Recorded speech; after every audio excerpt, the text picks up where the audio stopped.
Hello, good morning. कैसे हैं आप सभी लोग? उम्मीद करता हूँ बहुत अच्छे होंगे।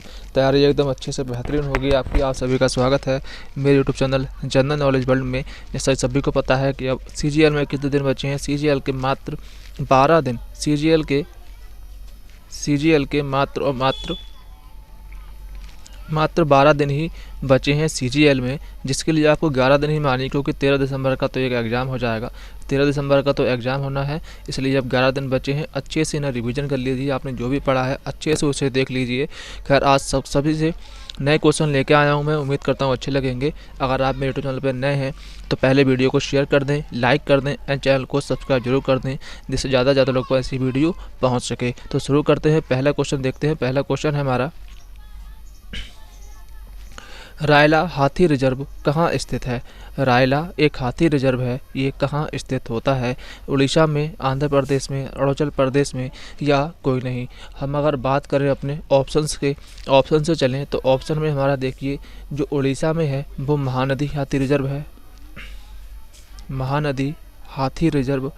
महानदी हाथी रिजर्व जो है वो महानदी हाथी रिजर्व उड़ीसा में हो जाता है। जबकि हम बात करें अगर अपने आंसर की, तो हमारा आंसर होता है रायला हाथी रिजर्व जो है वो आंध्र प्रदेश में स्थित होता है, वो आंध्र प्रदेश में स्थित हो जाता है। जबकि हम बात करें अगर अरुणाचल प्रदेश में, तो वो यहाँ पर भी है, यहाँ पे है सोनितपुर, यहाँ पर है सोनितपुर हाथी रिजर्व जो है वो अरुणाचल प्रदेश में हो जाता है। नेक्स्ट क्वेश्चन है हमारा, बाघों के लिए मुख्य अभयारण्य कहाँ स्थित है? बाघों के लिए मुख्य अभयारण्य जो है वो कहाँ स्थित है या कौन सा है? पन्ना, कुनो, नागार्जुन या गिर नेशनल पार्क? सबसे पहले हम बात कर लेते हैं गिर नेशनल पार्क की, तो यह गुजरात में है, तो यह गुजरात में हो जाता है। जबकि नागार्जुन सागर की हम बात करें तो यह कर्नाटक में हो जाता है, यह नागार्जुन सागर कर्नाटक में हो जाता है। जबकि कुल्लू नेशनल पार्क की हम बात करें तो मध्य प्रदेश में हो जाता है। जबकि हम बात करें अगर पन्ना नेशनल पार्क की, तो यह भी मध्य प्रदेश में हो जाता है। जबकि नागार्जुन सागर जो है आंध्र प्रदेश वाला, इसमें बाघों के लिए ये सबसे फेमस है। ये एपी में भी होता है, एपी में होता है यह नागार्जुन सागर बांध आंध्र प्रदेश में। नागार्जुन सागर बांध आंध्र प्रदेश में बाघों के लिए मुख्य हो जाता है। जबकि अभी हम बात करें अपनी थोड़ी सी एडिशनल की, तो यहाँ पे देखिए कुनो नेशनल पार्क जो है, कुनो नेशनल पार्क है, यहाँ नामीबिया से लाए गए चीते, नामीबिया से 8 चीते आए हैं यहीं पर, ये मध्य प्रदेश में इन्हें छोड़ा गया है। नेक्स्ट क्वेश्चन है हमारा, प्रथम विश्व युद्ध किस संधि से समाप्त हुआ था? प्रथम विश्व युद्ध किस संधि से समाप्त हुआ था? बर्लिन की संधि, वर्साई की संधि, ब्रेटन वुड्स समझौता या फिर श्रीरंगपट्टनम की संधि? सबसे पहले अपने ऑप्शंस की बात करते हैं। श्रीरंगपट्टनम की संधि जो हुई थी वो 1792 में हुई थी, यह जो युद्ध लड़ा गया था, एक युद्ध लड़ा गया था जिसे हम टीपू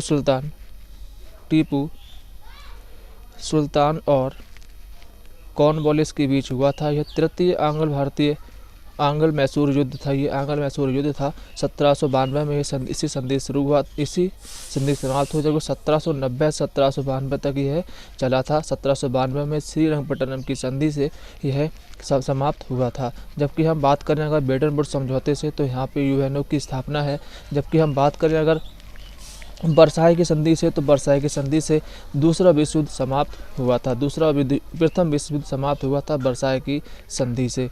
नेक्स्ट क्वेश्चन है हमारा, आंग योंग नृत्य कहाँ किया जाता है?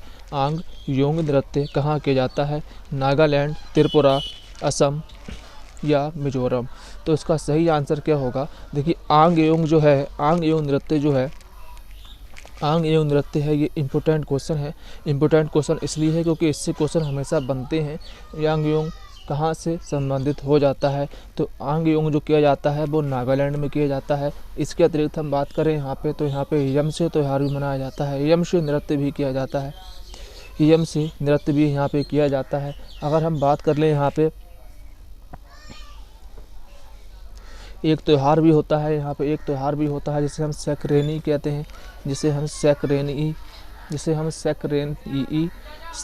त्यौहार भी नागालैंड में मनाया जाता है। सैक्रेनी त्यौहार भी नागालैंड में मनाया जाता है। जबकि हम बात करें अगर मिजोरम की तो यहाँ पे चापचारकूट हो जाता है, चापचारकूट यहीं पर हो जाते हैं। जबकि असम की बात करें बहुत सारे होते हैं। त्रिपुरा की बात करें यहाँ पे गरिया पूजा हो जाता है, गरिया पूजा ये आदि यहाँ पे हो जाते हैं। नेक्स्ट क्वेश्चन है हमारा सोमाशिला बांध। सोमाशिला जो बांध है वो किस नदी पर स्थित है?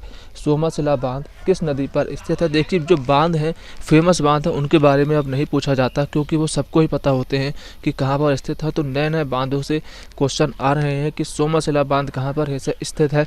सोमाशिला जो बांध होता है वो स्थित होता है हमारा आंध्र प्रदेश में। सोमाशिला जो बांध है वो आंध्र प्रदेश में स्थित है, आंध्र प्रदेश में स्थित है। और किस नदी पर है? और किस नदी पर है? तो यह पेन्ना की नदी पर है, ये पेन्ना नदी पर स्थित है, यह पेन्ना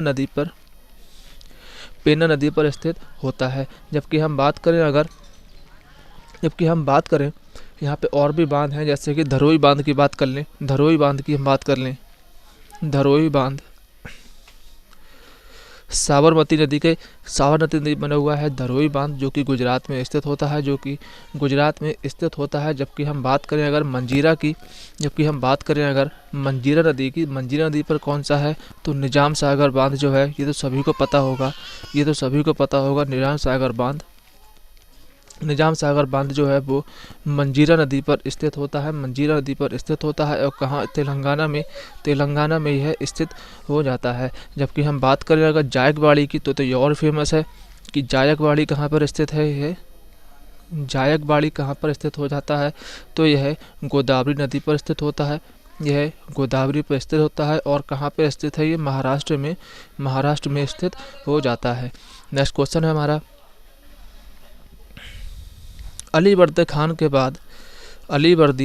के बाद में बंगाल का नवाब कौन बना था? अलीवर्दी खान के बाद बंगाल का नवाब कौन बना था? बंगाल का नवाब अलीवर्दी खान के बाद कौन बना था? तो इसका सही आंसर हमारा क्या होगा? इसका सही आंसर होता है सिराज-उद-दौला अलीवर्दी खान के बाद बंगाल का यह नवाब नियुक्त किया गया था। नेक्स्ट क्वेश्चन है हमारा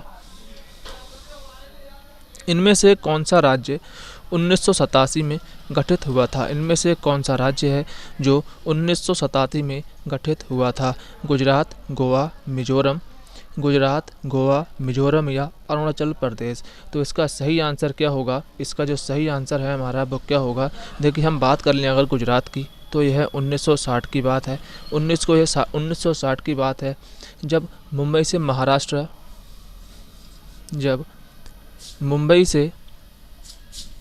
महाराष्ट्र और गुजरात को अलग किया गया, और गुजरात को अलग कर दिया गया, मतलब दोनों को अलग अलग गठित कर दिया गया।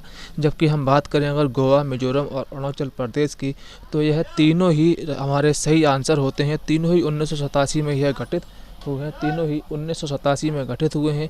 हमसे पूछा जा सकता है कि किस नंबर के यह होते हैं। देखिए बात करें अगर हम मिजोरम की तो मिजोरम जो हमारा है वो 23वां राज्य बना था, मिजोरम 23वां राज्य बना था। जबकि गोवा की बात करें तो यह 25वां राज्य है, गोवा 25वां राज्य हो जाता है। जबकि अरुणाचल प्रदेश की बात करें तो यह 24वां राज्य हो जाता है। और रह गया हमारा गुजरात की बात करें तो यह 15वां राज्य होता है। नेक्स्ट क्वेश्चन है हमारा हाल ही में उस्मानाबाद ज़िले का एक नया नाम रखा गया है, वो क्या है? हाल ही में उस्मानाबाद ज़िला के नया नाम कहाँ रख दिया गया, क्या रख दिया गया है? देखिए उस्मानाबाद ज़िले का जो नया नाम रखा गया है वो क्या है, बताने की कोशिश करें कि उस्मानाबाद ज़िले का एक नया नाम रखा गया है, वो रखा गया है उसका नाम होता है धाराशिव उसका नाम होता है। उस्मानाबाद ज़िला जो कि महाराष्ट्र में एक ज़िला है, धाराशिव उसका नाम रख दिया गया। जबकि संभाजी नगर भी एक का रखा गया है। अब वो कौन सा है? वो हो जाता है औरंगाबाद का नाम अब संभाजी नगर कर दिया गया है। इस औरंगाबाद में ही फूहड़ ताजमहल स्थित है, जिसे हम फूहड़ ताजमहल कहते हैं, या सेकंड ताजमहल भी इसे कहा जाता है, जिसे औरंगजेब ने बनवाया था। नेक्स्ट क्वेश्चन है कि कजली चित्रकला का संबंध किससे है? कजली चित्रकला का संबंध किससे हो जाता है, मतलब कि कजली चित्रकला जो है वो कहाँ की जाती है? देखिए कजली चित्रकला जो है वो काजल से बनाई जाती है, काजल से बनाई जाती है। इसमें ब्रश का प्रयोग नहीं होता, ओनली काजल का प्रयोग होता है। और ये कहाँ की फेमस है? ये होती है राजस्थान में यह की जाती है। जबकि हम बात करें अगर पश्चिम बंगाल में करें तो यहाँ पे काली घाट चित्रकला होती है, काली घाट यहाँ की फेमस हो जाती है। जबकि हम बात करें अगर आंध्र प्रदेश की तो आंध्र प्रदेश में देखिए, आंध्र प्रदेश में एक तो होती है मुग्गू करके, जबकि एक होती है कलमकारी हो जाती है। ये आंध्र प्रदेश की हैं दोनों ही। जबकि हम बात करें अगर महाराष्ट्र की जबकि हम बात करें उड़ीसा की तो उड़ीसा में भी होती है, उड़ीसा में होती है सोहरा हो जाती है। जबकि फल पेंटिंग की बात करें तो फल पेंटिंग राजस्थान में की जाती है, नेक्स्ट क्वेश्चन है हमारा, तिजारा मंदिर कहाँ स्थित है? तिजारा एक मंदिर है, ये कहाँ पर स्थित होता है? तिजारा मंदिर की बात अगर हम करें तो यह कहाँ पर स्थित होता है? सबसे पहले इसकी हम बात कर लें, तिजारा मंदिर किस लोगों का है? तो यह एक जैन मंदिर है, हो जाता है। तिजारा मंदिर एक जैन मंदिर हो जाता है। जबकि हम बात करें हैं यहाँ पे चंद्र प्रभु एक इनके जैन हैं, गुरु या प्रभु चंद्र प्रभु के नाम से इनका नाम है। इनकी यहाँ पे मूर्तियाँ हैं, चंद्र प्रभु की यहाँ मूर्तियाँ मिलती हैं। और ये कहाँ पे होता है? यह जो है वो राजस्थान में स्थित है, राजस्थान के अलवर ज़िले में यह स्थित होता है। तिजारा मंदिर याद रखिए एक जैन मंदिर होता है, चंद्र प्रभु की यहाँ पे मूर्तियाँ मिलती हैं और राजस्थान के अलवर में यह स्थित होता है। नेक्स्ट क्वेश्चन है हमारा कि भारतीय संविधान की संशोधन की प्रक्रिया किस देश से लिया गया है? भारतीय संविधान में जो संशोधन किया जाता है वो किस संविधान से लिया गया है? संशोधन की प्रक्रिया को किस संविधान से लिया गया है? हम बात करें अगर संविधान संशोधन की अगर हम बात कर लें तो यह पता होना चाहिए किस भाग में है। तो भाग जो है वो हो जाता है 20, भाग जो होता है वो होता है 20वां भाग है। और अनुच्छेद 368 के तहत किसी भी भाग में यह संशोधन कर सकते हैं कि और किस संविधान से यह बात ली गई है? ये संशोधन की जो बात ली गई है वो ली गई है दक्षिण अफ्रीका के संविधान से संशोधन की प्रक्रिया को लिया गया है। जबकि हम राज्यों के लिए अगर चुने जाते हैं तो वो भी यहीं से लिया गया है, राज्यसभा में चुने जाते हैं लोग, वो भी यहीं से लिया गया है। जबकि हम बात कर लें आयरलैंड की तो यहाँ से DPSP लिए गए, मतलब कि नीति निर्देशक तत्व जो हैं वो यहीं से लिए गए थे। जबकि हम बात करें अगर इंग्लैंड की, मतलब कि ब्रिटेन से हम बात करें तो यहाँ से संसदीय प्रणाली ली गई है, यहीं से ली गई। जबकि अमेरिका से बात करें तो यहाँ से मूल अधिकार लिए गए हैं। नेक्स्ट क्वेश्चन है हमारा, बहमनी राज्य की राजधानी क्या थी? देखिए सबसे पहले हम बात करें अगर बहमनी राज्य की स्थापना की बात करें तो किसने की थी? यह की थी हसन गंगू ने की थी। जबकि इनने अपनी राजधानी जो बनाई थी वो बनाई थी गुलबर्गा को इन्होंने अपनी राजधानी बनाया था, जिसे एहसनाबाद भी कहा जाता है। नेक्स्ट क्वेश्चन है हमारा, भारत में जेंडर बजटिंग की शुरुआत कब की गई? 2005, 6, 4, 5, 2000, 2003 में, 2006, 2008। तो अपना सही आंसर क्या होगा? देखिए भारत में जो जेंडर बजटिंग की बात की गई थी वो की गई थी 2005 और 6 के सत्र में यह की गई थी जेंडर बजटिंग की, जो कि महिलाओं के कल्याण के लिए था, महिलाओं के कल्याण के लिए जेंडर बजटिंग की बात की गई कि महिलाओं के लिए भी जेंडर बजट में बात की जाए, उनके लिए भी कुछ पैसे का इंतजाम किया जाए। नेक्स्ट क्वेश्चन है हमारा, इनमें से कौन सा नृत्य है जो मणिपुर में किया जाता है? चापचारकूट, धमाल, शुबा या कथक? तो इतना सही आंसर क्या होगा? देखिए कथक जो है वो सभी को पता है कि उत्तर भारत में यह किया जाता है, उत्तर भारत में किया जाता है। जबकि शोभा की हम बात करें तो यहाँ पे तोते की तरह डांस करती हैं, तोते की तरह डांस करती हैं लेडीज़ यहाँ पे तोते की तरह डांस करती हैं। यह छत्तीसगढ़ का फेमस है। यह छत्तीसगढ़ में किया जाता है। जबकि हम बात करें धमाल की तो यह हरियाणा में किया जाता है। तो यह धमाल नृत्य है जो हरियाणा में किया जाता है। जबकि हमारा मणिपुर का नाच इसमें कोई भी नहीं है। चाप चार चूट की बात करें तो यह मिजोरम में किया जाता है। ऑप्शन थोड़े से इसमें गलत हो गए थे तो उसे आप सही कर लीजिए। इसमें मणिपुर का कोई भी नहीं है। नेक्स्ट क्वेश्चन है हमारा, डॉलर बहू नामक पुस्तक किसने लिखी है?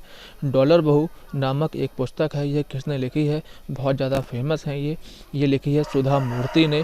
डॉलर बहू इन्होंने ही लिखी है। जबकि हम बात करें अगर इनकी एक पुस्तक है the day when I stop drinking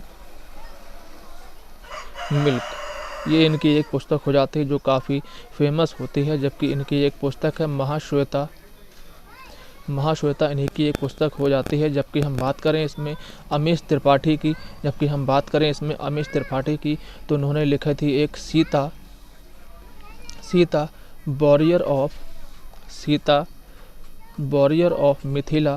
warrior of Mithila इन्हीं की एक पुस्तक हो जाती है। जबकि हम बात करें अगर अरविंद अडिगा ने कौन सी पुस्तक लिखी है? अरविंद अडिगा की बात करें तो उन्होंने लिखी है द वाइट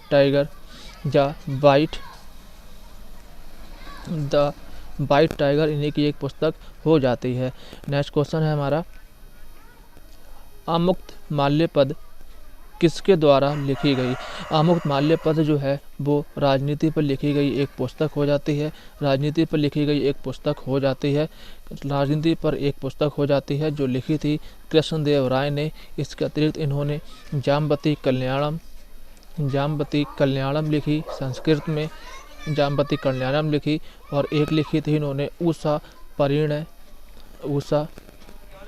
परिणय एक पुस्तक लिखी थी। इनकी 3 पुस्तकें हैं कृष्णदेव राय की। जबकि हम बात करें अगर कृष्णदेव राय जो थे वो तुलुप वंश से संबंधित होते हैं। तुलुप वंश की जो स्थापना है, तुलुप वंश की स्थापना वीर नरसिंह ने की थी, जो इनके भाई थे। वीर नरसिंह ने की थी, क्योंकि इनके भाई हो जाते हैं। बाबर ने इन्हें सर्वाधिक शक्तिशाली बताया था। बाबर ने इन्हें भारत का सर्वाधिक शक्तिशाली शासक भी बताया था। नेक्स्ट क्वेश्चन तो नहीं है। खैर उम्मीद करता हूँ आपको वीडियो अच्छी लगेगी। वीडियो अच्छी लगे, काम की लगे तो आप इसे शेयर कर सकते हैं, लाइक कर सकते हैं एंड चैनल को सब्सक्राइब जरूर कर दें ताकि ज़्यादा से ज़्यादा लोगों के पास यह वीडियो पहुँच सके। शेयर करें, लाइक करें एंड सब्सक्राइब चैनल को जरूर कर दें ताकि ज़्यादा लोगों का फ़ायदा हो सके। मिलते हैं तब तक नई वीडियो में, तब तक के लिए आप सभी के लिए बेस्ट ऑफ लक। तब तक मिलते हैं न्यू वीडियो में, तब तक के लिए बाय बाय, थैंक यू।